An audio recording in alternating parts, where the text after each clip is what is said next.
morning and welcome to Rising. We have a great show for you today. I'm Amber Duke, joined by Jessica Burbank, and we're going to get straight into the news this morning. EcoHealth Alliance came under fire this week, losing federal funding after Health and Human Services disbarred it for letting oversight at the Wuhan Institute of Virology fall through the cracks.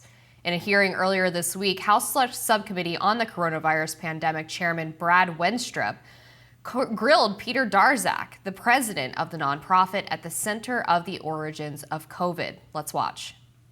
Unfortunately, there does not appear to have been adequate oversight of EcoHealth and its experiments. This issue has highlighted broader concerns with the NIH, especially that it is up to the grantee to oversee themselves. This is a recipe for waste, fraud, abuse, and deception. Who was at the helm during the onset of the COVID-19 pandemic, previously denied that the novel coronavirus came from a lab, but in newly released transcripts of a closed-door congressional interview with the Select Subcommittee, he appears to have changed his tune. The majority counsel asked Collins, quote, "We've talked about this an awful lot. I think I know the answer to the question, but I want to ask it. Is the origin of COVID-19 still unsettled science?" Unquote. To which Collins said, yes. Here to dive further into this bombshell news is Dr. Bhattacharya, professor of medicine, economics, and health research policy at Stanford University, who's faced censorship in the past over his views on COVID. Thank you so much for joining us today, Dr. Bhattacharya. Thanks for having me.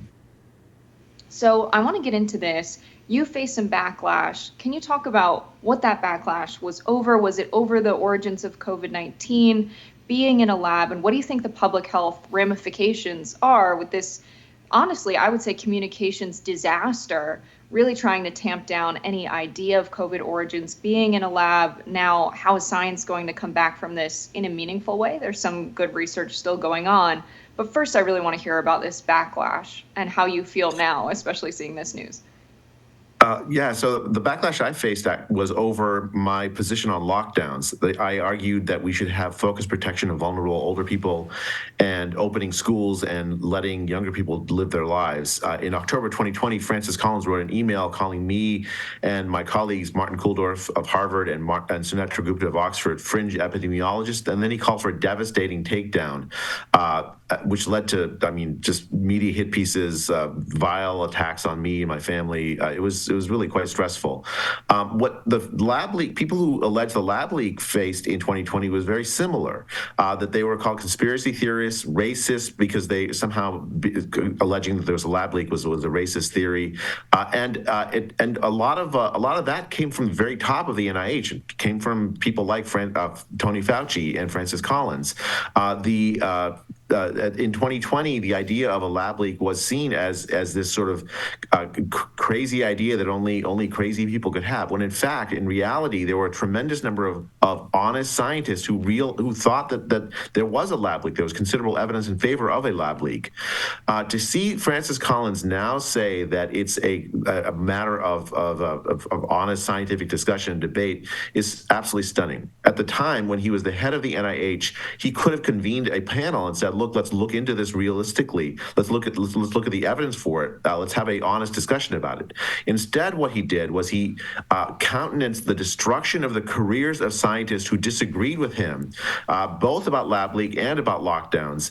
He abused his power as head of the NIH to create an illusion of consensus that there was no lab leak, that the lockdowns were going to work, that the school closures were a good idea, when in fact none of that was true. And I'll tell you one other thing is about the Francis Collins's behavior during the pandemic.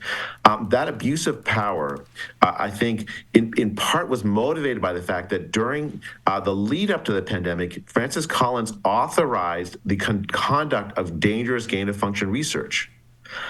The abuse of power to suppress the idea of a lab leak looks, in retrospect, very much like a CYA kind of idea, that in order to hide the fact that he had supported this research, he suppressed the lab leak idea, when in fact it looks like it very likely was a lab leak. And I think it's great to finally see some kind of transparency happening on this topic.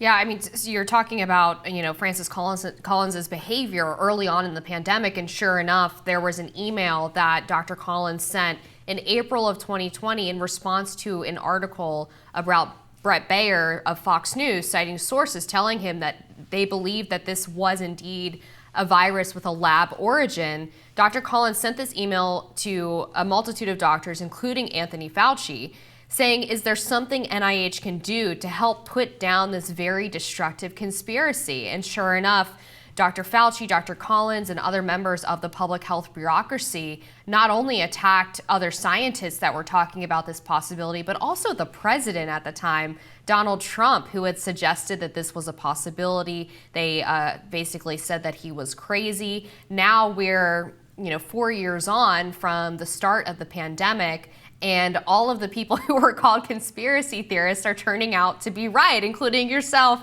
Dr. Bhattacharya. I'm glad to see that the funding has been suspended for EcoHealth Alliance, but that seems like kind of the bare minimum. Where's the accountability for the public health officials who repeatedly lied to the American people and instituted these policies that destroyed so many lives?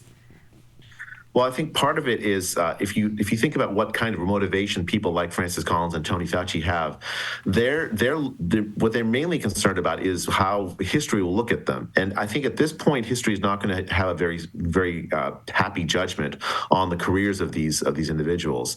As far as like what has to happen next, the kind of oversight that led to these dangerous experiments, the funding of these dangerous experiments, the kind of like structures of power that allowed people like Francis Collins and Tony Fauci to put themselves essentially on a pedestal above criticism, beyond even scientific ideas.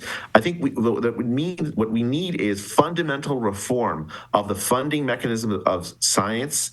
We need fundamental reforms of the oversight. We need participation, essentially democratization of the scientific enterprise, so that this kind of thing, were to start to bubble up again, would very quickly get the scrutiny it deserves, rather than years later, after tremendous damage has been done to basically every human on the face of the earth because of dangerous scientific experiments authorized by people like Francis Collins.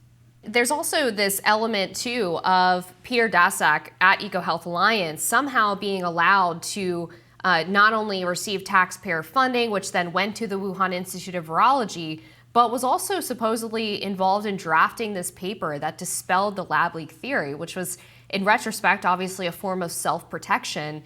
Then Dr. Fauci cites this paper as evidence that the lab leak theory was not true. I mean, how in what world is that kind of self-dealing allowed with our taxpayer money?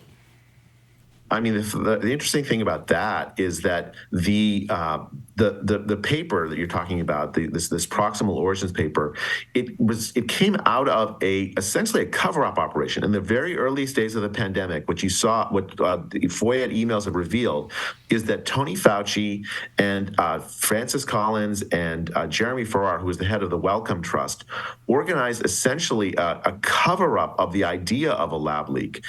It's like in February 2020, they organized the top virologists that were involved. Peter Daszak is a man who's head of a group called the EcoHealth Alliance.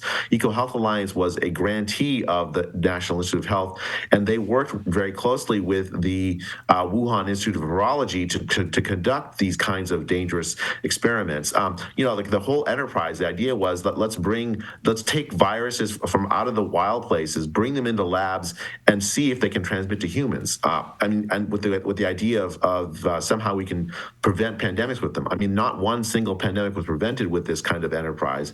But what happened then was the top people in these scientific institutions that have control over scientific journals, which are not the independent bodies it turns out that we expect them to be, they use that power to create this illusion of consensus that the lab leak idea could not possibly be right, that it was jumped from a pangolin or something to humans in a wet market, and they essentially abuse that power and use in modern society the role of science is essentially as an arbiter of truth.